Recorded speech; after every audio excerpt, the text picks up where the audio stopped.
So, ladies and gentlemen, here we are deep into year 2 of Black Ops Cold War. We've got more details for the super Easter egg that we're going to be getting very soon in Cold War, as well as details and leaks on a new Zombies game that's being developed. And I'm not kidding, something big is in the works, and we're going to discuss all of that. But we're going to be talking about everything that's going to be coming to Cold War year 2, alongside the super Easter egg stuff, plus maybe a little bit more as well. And then we're also going to get into what this specifically means for this future project, whether it's a zombie standalone game, which is looking like it is to be the case right now, and it's probably going to be the biggest thing since Chronicles, and perhaps may even surpass it. But as far as the super Easter egg goes, the way it's going to work is looking quite interesting. So a lot of you guys already know the situation, but if you have at least one map completed, there's going to be some kind of like lower tier reward waiting for you. But there is something unique and dedicated to people that have only done all of the Easter eggs. And assuming that the biggest reward is for the players that have done every single main quest, including Outbreak, then this begs the question, and it really opens the door because there's a lot of variations and tiers and levels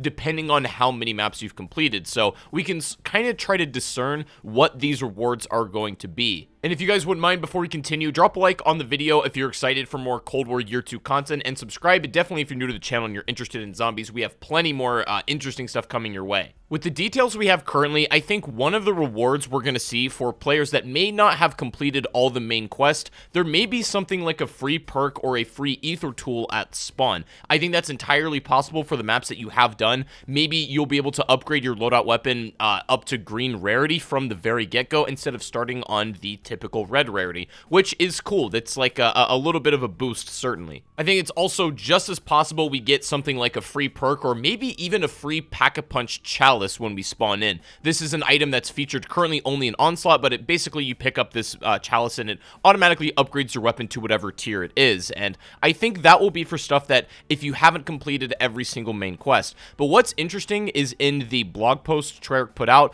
it seems like we have to find the location of the grand reward. Like basically if you've done all the quests, there's some ultimate gift and we have to find the location of it. And the way that they specify it makes it sound like it's either a new secret room or it's something that maybe we visited previously that didn't have anything active there. And that got me thinking, there's a secret room in D Machine that a lot of you guys know about, or you've seen this.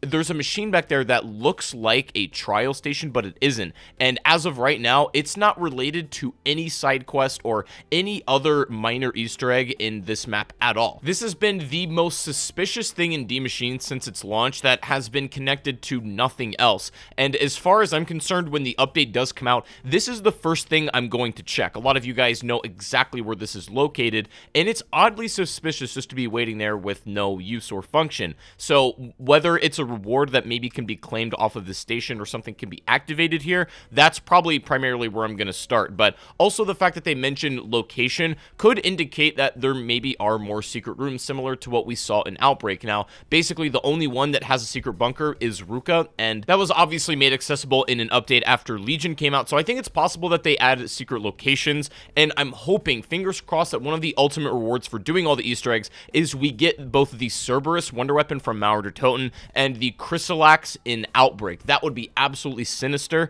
and I really hope that is the case, but we'll have to wait and see. Now, I want to shift over a bit to the leaks and info that's been coming out about the standalone Zombies game, because if you guys have been paying attention, or maybe you haven't been, they've pretty much just entirely kind of leaked the game on Twitter already. I don't know a better way to put it. I don't know how they were even allowed to say some stuff like this, as far as like if they wanted to keep it really a secret or didn't want us talking about it just yet, then this was not the way to do it, because now we kind of know. But basically Treyarch has put out this post that they're hiring, and they're hiring Zombies gameplay engineers. All right, so that's one big thing there. Obviously they're picking up people to design zombies, and you might say, okay, that's fine, they're probably just picking people up for their 2024 game, you know, nothing too crazy or out of the ordinary there. But if you remember the last video, and especially when Treyarch put out this Cold War Year 2 update, they say they're working on, in quotes, future COD content, and a lot of people, a lot of devs were making a sort of a wink big deal about this, that we need to be keeping our eyes on it.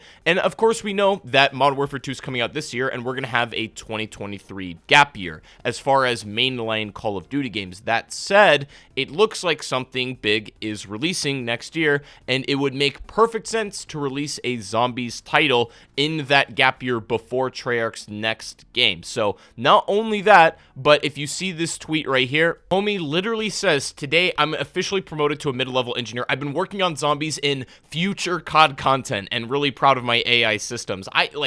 Dude literally just said he's working on Zombies, and he kind of revealed what that future COD content was. I don't know how it could be any more clear than this. Something huge is on the way, and this is also kind of recontextualizes the Kevin Drew tweet from all those months ago, talking about Chronicles 2. Everybody wants Chronicles 2 in Cold War, but I really think what's more likely going to happen is that Chronicles 2 pack that we were waiting on is being implemented in this zombie standalone game. I truly believe that. What I'm really hoping for is that this game is something like a Halo MCC, where we have the experiences of these older maps that we can play in their originally intended engines, all on one disc and one cohesive experience. Now, I know the Halo MCC was a mess on launch, and I'm hoping the Zombies standalone game isn't, but you get the point I'm making. Conceptually, that would be absolutely crazy. And this is where things get kind of weird, because I think Vanguard and the fact that they're updating it with this new, like, Shinonuma Reborn, and they're basically remaking the game,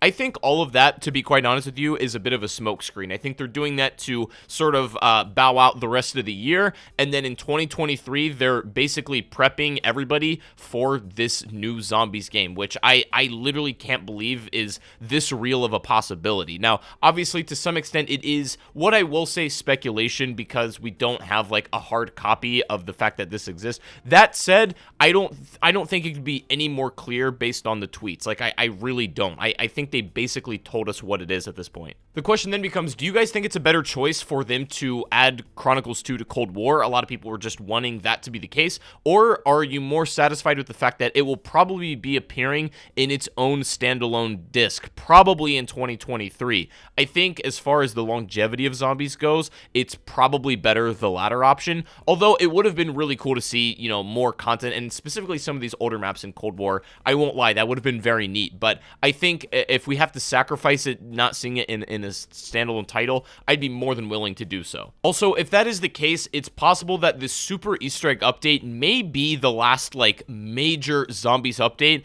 that we see for Cold War, as Modern Warfare 2 is low-key going to be coming out soon, and it's on the way. I don't know how much of their focus they're going to start shifting to ramping up production of this future COD content Zombies game, but I'm just going to probably suspect that we see this in 2023 before the release of Treyarch's mainline game in 2024. So very exciting stuff for Zombies, and I guess right now it's just a little bit about, you know, staying vigilant and being patient, but hope you guys enjoyed nonetheless though. Drop a like if you did, subscribe if you're new to the channel, and I also stream over on Twitch if you don't follow me. Link to that's down below. But have a great rest of your day, guys, and I will see you all in the next one.